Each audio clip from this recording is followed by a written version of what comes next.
नमस्कार। मैं आचार्य सूरज कुमार। संस्कृत सूरज के इस चैनल पर आपका एक बार फिर से स्वागत है। आज आप पढ़ेंगे अभिज्ञान शाकुंतलम का भाग दूसरा।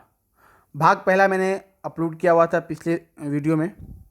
उसमें आपने पढ़ा था प्रमुख पात्र, कथानक, लेखक, प्रधान रस, कौन सी रीति है और कुछ मुख्य प्रश्न। आज आप पढ़ेंगे अभिज्ञान शाकुंतलम का पाठ दूसरा, भाग दूसरा। आप ये जान लें, ये स्नातक स्तरीय शिक्षक परीक्षा के लिए बहुत महत्वपूर्ण रखता है ये पाठ, ये अंक। और आज जो मैं पढ़ाऊँगा वो 7 अंक का सारांश, जो कि श्रृंगार व करुण रस से परिपूर्ण है।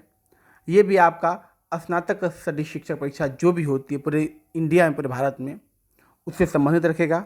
और विशेषकर एसटीटी परीक्षा, जो पुनर्परीक्षा की घोषणा हो चुकी है, सिर्फ डेट अभी आना बाकी है, सरकार तैयारियां कर चुकी है, उसमें इससे संबंधित प्रश्न पूछा जाएगा। इसलिए आप लोग इसको अच्छे से समझें और सुने और देखें। अभिज्ञान शाकुंतलम विशेष। महाकवि कालिदास कृत अभिज्ञान शाकुंतलम संस्कृत साहित्य ही नहीं, विश्व साहित्य की एक अमूल्य निधि है। यह नाटक अपनी रोचकता, रचना कौशल एवं सरसता के कारण संस्कृत के समस्त दृश्य काव्यों में सर्वश्रेष्ठ माना जाता है। कहा भी गया है, काव्येषु नाटकम रम्यम तत्र रम्या शकुंतला। वस्तुतः इसकी प्रशंसा में जो कुछ भी कहा जाए वह अत्यल्प है। अब समझिए कि अभिज्ञान शाकुंतलम नाम का प्रयोजन, ये नाम कैसे पड़ा। अभिज्ञायते अनेन इति अभिज्ञानम। अभि धन, ज्ञा धन, ल्यूट बराबर अभिज्ञान, ये शब्द बना। अभि उपसर्ग के साथ ज्ञा धातु और ल्यूट प्रत्यय के साथ विधान होने के बाद ये एक शब्द बना अभिज्ञान, अर्थात जिसके द्वारा पहचाना जाता है। और शकुंतलाम अधिकृत कृतम नाटकम शाकुंतलम। हाँ, शकुंतला के विषय में ये नाटक है, इसलिए उसके अधिकृत है, इसलिए ये शाकुंतलम नाम, 2 अभिज्ञान प्लस शाकुंतलम, ये 2 नाम मिलके बना। शकुंतला में अन प्रत्यय लगने के बाद अधिकृत कृत्य ग्रंथे सूत्र से अन प्रत्यय लगता है। शकुंतला और अन्य अर्थात शकुंतला विषयक नाटक क्या है? शकुंतला विषयक नाटक है। और क्या है? अभिज्ञान। अभिज्ञान मतलब औंठी पे ये चर्चा है, इसलिए इसका नाम पड़ा अभिज्ञान शाकुंतलम। ठीक है। अब आइए कि अभिज्ञान शाकुंतलम कथा का सारांश समझिए, फिर 7 अंक का भी सारांश बताऊंगा आपको। पहले पूरे कथा का ऑल इन वन सारांश सुन लीजिए, फिर 7 अंक के कथा का सारांश सुनिएगा। यह चंद्रवंशी राजा दुष्यंत व मेनका पुत्री शकुंतला के प्रणय, वियोग एवं पुनर्मिलन की कथा है, जिसका 7 अंकों में रसग्राही वर्णन किया गया है। इसकी कथा वस्तु का आधार महाभारत का शाकुंतलोपाख्यान तथा पद्म पुराण की कथा है। इसकी कथा वस्तु राजा द्वारा शकुंतला को दिए गए अभिज्ञान यानी औंठी के आसपास चक्कर काटती है। फलतः कवि ने इसे अभिज्ञान शाकुंतलम शीर्षक से अलंकृत किया है। अब 7 अंकों का संक्षिप्त कथानक समझिए और सुनिए। प्रथम अंक में जो कथानक है वो समझिएगा। राजा दुष्यंत अपने नगर से शिकार खेलने के लिए जाते हैं। वन में दुष्यंत कण्व ऋषि के आश्रम में प्रवेश कर शकुंतला का दर्शन करता है।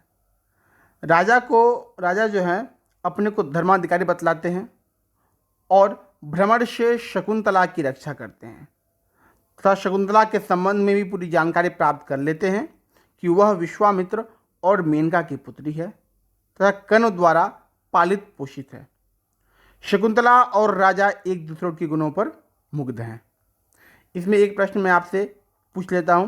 मैंने पार्ट 1 में, भाग 1 में इससे संबंधित प्रश्न और उत्तर बताया था, तो आप अगर अच्छे से पढ़ें पार्ट 1 को या इससे पहले अभिज्ञान शाकुंतलम पढ़े हैं तो बता दीजिएगा कमेंट के माध्यम से कि जो जानकारी प्राप्त करते हैं दुष्यंत कि शकुंतला किसकी पुत्री है, मेनका की पुत्री है, विश्वामित्र की पुत्री है, ये किसके द्वारा ये जानकारी उनको मिलता है कि ये जो है शकुंतला, ये मेनका और विश्वामित्र की पुत्री हैं। इसकी जानकारी राजा दुष्यंत को किसके द्वारा मिलता है? ये प्रश्न है आपका, इसका उत्तर कमेंट में कीजिएगा। आगे बढ़ते हैं द्वितीय अंक पर। इसमें राजा व विदूषक के वार्तालाप से राजा का शकुंतला विषयक अनन्य प्रेम प्रकट होता है। वह विदूषक सहित सेना को राजधानी लौटा देता है। ये आपका दूसरे अंक का सारांश है। आइए आप तृतीय अंक पे। शकुंतला दुष्यंत के प्रति आसक्ति के कारण अस्वस्थ है। वह एक प्रेम पत्र लिखती हैं। इस अंक में दोनों का गांधर्व विवाह हो जाता है। दूसरा प्रश्न एक बार फिर से आपके सामने है। मैंने इसका उत्तर और प्रश्न को समझाते हुए भागवत ने बताया था। प्रश्न ये है कि जो शकुंतला दुष्यंत को प्रेम पत्र लिख रही हैं, ये किस सहेली के द्वारा बार बार कहने के बाद ये लिख रही हैं और किस माध्यम से लिख रही है और किस पर लिख रही हैं शकुंतला ये चीज़, ये पत्र किस पेज पे, किस पत्र पर, किस चीज़ से लिख रही है और किसके द्वारा बार बार कहने पे ये पत्र दुष्यंत को लिखा जा रहा है, इसका उत्तर आपको कमेंट में देना है। 2 प्रश्न मैंने दिया आपको और इसी अंक में, ये तृतीय अंक में ही इन दोनों का गांधर्व विवाह भी हो जाता है। अब आइए आप चतुर्थ अंक की ओर। राजा की अपनी राजधानी हस्तिनापुर लौटने से पूर्व शकुंतला को अपनी अंगूठी देना और कहना कि इसमें जितने भी अक्षर हैं उतने से पूर्व मैं तुम्हें अपने अंतःपुर में बुला लूँगा। ये सारांश समझिएगा इस अंक का। और इसी अंक में आपको ये भी जुटा हुआ है कि आतिथ्य ना करने पर, अतिथि सत्कार ना करने पर दुर्वासा ऋषि शकुंतला को शाप भी देते हैं इसी अंक में। और इसी अंक में महर्षि कण्व का आगमन भी होता है और शकुंतला को गर्भवती जानकर पति गृह भेजने की व्यवस्था का भी सुंदर चित्रण आपको इसी चतुर्थ अंक में मिलता है। शकुंतला वृक्षों, लताओं, पशु पक्षियों, मृग शिशुओं, सखियों और पिता से विदाई लेकर हस्तिनापुर चल देती हैं और शकुंतला की विदाई का चित्रण अत्यंत मार्मिक है। ठीक है, इस चौथे चतुर्थ अंक में इतनी बातों का जिक्र है, इन कहानियों का जिक्र है। अब आप आइए पंचम अंक की ओर। शाप के कारण राजा राजद्वार पर आए हुए शकुंतला को भी नहीं पहचानते हैं। शांगर्व व शारद्वत के द्वारा कठोर शब्द प्रयोग करने पर भी राजा अपने निश्चय से नहीं दिखता। रोती हुई शकुंतला को एक अप्सरा, यानी जो मेनका उनकी माँ है, वो आती हैं और आकाश की ओर लेकर शकुंतला को उड़ जाती हैं। ये आपका 5वां अंक पूरा ये कहानी था।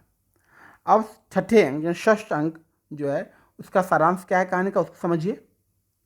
शची तीर्थ में शकुंतला की जो गिरी हुई अंगूठी थी वह एक मछुआरे को मछली के पेट में मिली। राजा द्वारा अंगूठी देखने पर उन्हें शकुंतला की स्मृति होती है। राजा दिन रात दुखी रहने लगा और सभी प्रसन्नता के आयोजन समाप्त कर दिए गए। इसी बीच इसी अंक में आपको मिलेगा कि छठे अंक में कि इसी अंक में इंद्र का सारथी जो है मातली, वो आकर राजा को संदेश सुनाते हैं कि इंद्र ने राक्षसों के वधार्थ के लिए आपको बुलाया। मातली आते हैं इंद्र के वहाँ से, जो सारथी हैं वो आके दुष्यंत राजा को बोलते हैं कि आपको इंद्र जी ने राक्षसों के वधार्थ के लिए बुलाया है। ये आपको पूरे छठा अंक में ये कहानी है। अब आइए सप्तम अंक में। ये सप्तम अंक, 7वां अंक जो है अभिज्ञान शाकुंतलम का अंतिम अंक है। इसका जो सारांश है इसको समझिए। इसमें असुर विजय के पश्चात इंद्र से संस्कृत राजा दुष्यंत इंद्र की रथ से लौटते हुए मार्ग में हेमकूट पर्वत पर महर्षि के आश्रम में मारीची दर्शन हेतु उतरते हैं। छठे अंक में गए थे राक्षसों का वध करने के लिए इंद्र के बुलावे पे। 7वें अंक में वो लौट रहे हैं और लौटने के क्रम में वो हेमकूट पर्वत पर महर्षि के आश्रम में मारीची दर्शन हेतु उतरते हैं और आश्रम में ही शकुंतला व बालक भरत को देखकर राजा के हृदय में पुत्र स्नेह उमड़ता है और वहाँ उनका शकुंतला से मिलन हो जाता है। ये सप्तम अंक में आप पढ़ रहे हैं। और उसी अंक में महर्षि मारीची समस्त परिस्थितियों को स्पष्ट करते हैं और राजा और शकुंतला को निष्कलंक सिद्ध कर आशीर्वाद भी देते हैं। इंद्र के रथ पे दोनों बैठते हैं और फिर हस्तिनापुर पहुंच जाते हैं। ये पूरे 7 अंक का कथा सारांश था और मुख्य सारांश मैंने कथा सारांश के पहले बता दिया था। ये आपका पूरा अभिज्ञान शाकुंतलम का कहानी है, ये पाठ है। ठीक है, पार्ट 1 भी आपने पढ़ा था, आज पार्ट 2 भी पढ़ा आपने। एक बात और, अंक विशेष है, जैसे नाटकों में अभिज्ञान शाकुंतलम प्रसिद्ध है, उसी प्रकार इसमें चतुर्थ अंक का विशिष्ट महत्व है। जैसे कालिदास का 3 नाटक है और अन्य भी नाटक में अभिज्ञान शाकुंतलम का एक अलग स्थान है, उनकी प्रसिद्धि, इस नाटक की प्रसिद्धि अलग चरम पर है। और उसी प्रकार इसी नाटक में चतुर्थ अंक का भी एक विशिष्ट महत्व है और अक्सर प्रश्न भी स्नातक स्तर वाले शिक्षक में चतुर्थ अंक, पंचम अंक से आंशिक और तृतीय अंक से आंशिक, चतुर्थ अंक से ज़्यादा विशेष करके पूछा जाता है। आप जान लीजिए कि आपने पार्ट 1 पार्ट 2 पढ़ा, मैंने 2 प्रश्न भी दिया आपको, प्रश्न का उत्तर आपको कमेंट के माध्यम से देना है कि मैंने प्रश्न का उत्तर पार्ट 1 में बताया हुआ है। ठीक है, और आपने अगर पार्ट 1 नहीं भी देखा है, अगर आपने पहले से पढ़ा होगा तो आपको उत्तर मालूम ही होगा।